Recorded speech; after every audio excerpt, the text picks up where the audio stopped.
We have been in Brazil for 2 years, and it's been an amazing experience. We were both born and raised in Reno, Nevada. We sold our house and everything we owned and moved our 5 kids to Salvador, Bahia, Brazil to learn a new language, to experience a new culture, and to open up our trampoline park called Big Jump. First year, we were getting adjusted, starting our business, figuring out life and the language and school and a lot of the basics. And so that year, a lot of things were new and fun, but a lot of things were new and challenging, and took a lot of time and energy, a lot of effort. So we got the business up and running. We found a great place to live, and we've actually lived here the whole time, the last 2 years. This last year, we've made some good friends. Our kids have made really good friends. We're comfortable with the area, mostly. Sometimes I still get lost, but the city. And, we feel comfortable now. We feel like this is home. Our kids are enjoying it. They have really good friends. We have our favorite acai spot that we like to go to. And so we've really settled in. And now we're working on, just improving our business and getting the word out about our trampoline park. Mateus, he came up to me and we were talking, and he said, "Dad, I think I want to live here in Brazil. I don't want to go back to the United States."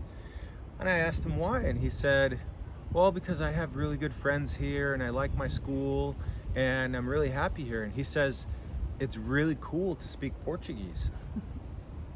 That's awesome. That's beautiful to hear. And all of our kids at different points, we talk about the States and we talk about our family, but a lot of the times they're like, we love it here. We love our friends and the cool things we get to do. It's so unique.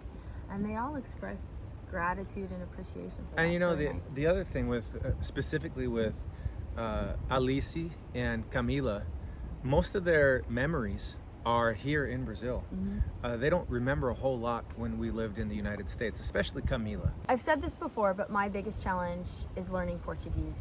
I didn't speak a word before we moved here, and the first year I was studying and going to classes, but I still was just like a fresh beginner for most of the year, because a lot of my time and energy were going towards caring for our kids and starting a business and just trying to keep up with all of the new things.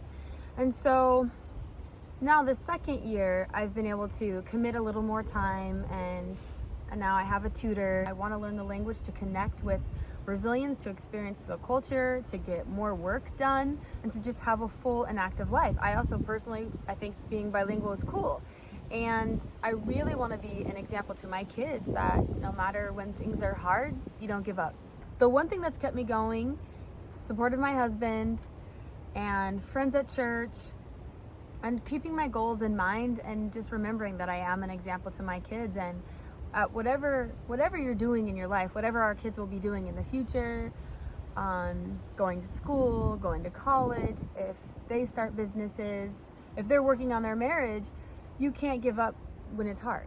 Like, it's all about pushing through, continuing to try, even if it's only baby steps, but working through those challenges really does pay off. And so I'm trugging along with Portuguese. I'm enjoying it. I'm learning. I wish I was more fluent or fluid or better, but I know that comes with time and practice. And I think too, one of the biggest lessons I learned was really that process of learning a language, no matter what language it is actually really emotional, and it takes a lot of commitment, desire, and energy. And I think for me, I had this unrealistic expectation. When I've heard people talking about learning a new language, they say, "Oh, I lived in the States for a year, I studied abroad for 6 months, and I learned the language." And so I thought, well, just living in Brazil, I should be speaking fluently in 6 months or a year, right? Well, no, that wasn't how it was for me. And at first that was really frustrating, because I was dedicating a lot of time and energy and I wasn't getting the results that I thought I would have. And so I went through this process of reevaluating how I learn, how I study, my life in Brazil, how much time I'm actually speaking. And it's actually less than you'd imagine, because I live in Brazil, but I speak English full time at home with my kids because it's the only place they get English. And then a lot of our employees and our managers speak English. And so I really don't speak as much Portuguese as you'd imagine, but I do make an effort to speak and talk as much as I can and study and practice and use resources online, YouTube videos, apps, all of those things. And so it's coming together slowly, but that has been my uphill battle. And I've been in situations where, you know, I'm trying to get medicine for my kids, I'm lost, like I need to communicate what is going on. So I have a lot of fear. I had to take my kids to the doctor when Chris was out of town. So, you know, not any like traumatic experiences, but A couple. hard. Yeah. Couple. Not I guess not tragic, I should say, but hard experiences that teach me, you know, and keep me going. Like in this situation, I needed these couple of words, and you know, and so it's like I remember those words now, and now I'm still motivated to keep going because we're still here. We're still going to live here, and I'm still committed to having the best possible life in Brazil, and that really does include the language. And it has been hard in a lot of senses, and the kids know that it's been difficult, but I think that's a very good life lesson, because we tell our kids when they come to us and tell us that they're having a hard time, we can tell them, and we do tell them, you can do hard things. And they know it. They know that if they come to us and they're complaining about something, they know that we're going to tell them, you can do hard things, you can do this. Just stick with it, be persistent, you can do this. One of my favorite things to do now that the business is up and running and we're settled here in life is I like to go to the schools. I've been visiting lots and lots of schools and giving foreigners perspective on living here in Brazil. And the kids love it. I think I've spoken to over 1,000 students, and it's been very fulfilling to me. I think the students love it. They love to see, just yesterday, I gave a presentation in a school, and a guy pointed to me and said, "Hey, you're the YouTube guy." I said, "Yeah, I am the YouTube guy."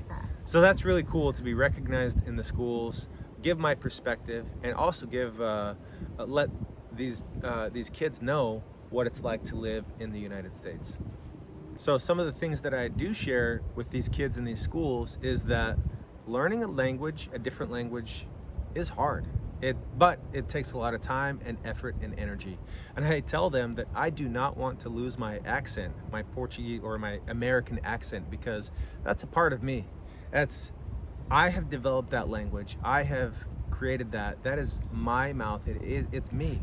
I don't want to remove that accent from my language. I tell them that if they put their time and effort and energy into something, they can achieve their goals. Anything that they want to set their mind to, they can achieve their goals. A saying that we always have at Big Jump and at the schools is pular é o primeiro passo para voar, or to jump is the first step to fly. So they have to do hard things if they want to do great things. So our next steps, we have great plans. We've jumped to one level, and we opened up one trampoline park here in Salvador. We want to do something bigger and better. So we're going to jump up to another level. We're going to start opening up other trampoline parks, and we are focusing on that. And there are a lot of things that we're learning that we have already forgotten in the first year opening up the business. Some of the business complications, the paperwork, documentation, things So like we're going that. down that path of opening up other trampoline parks here in Brazil. Yeah. Where will it be? It's Can't a surprise. tell you yet. We will, but not yet.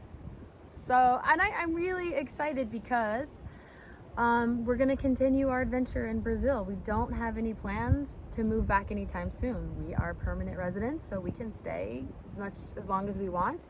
And I love having that option because we have a great life here. Brazil is a beautiful place with beautiful people.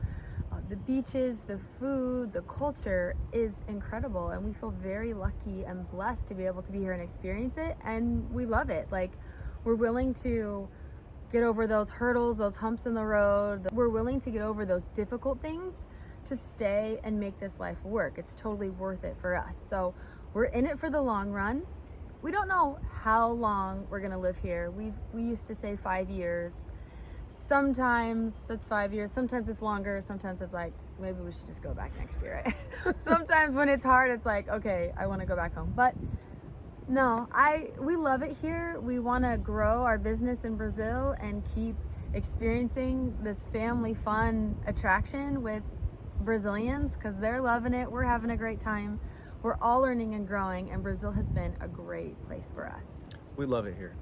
We want to say thank you for those of you who have been with us from the beginning, sticking with us through all of our adventures and watching our videos and giving us wonderful comments. Although right now YouTube still is having problems with the comments. We're working on getting those back.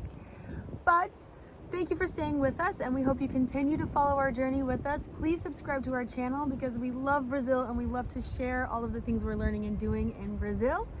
And we'll see you later. Ciao.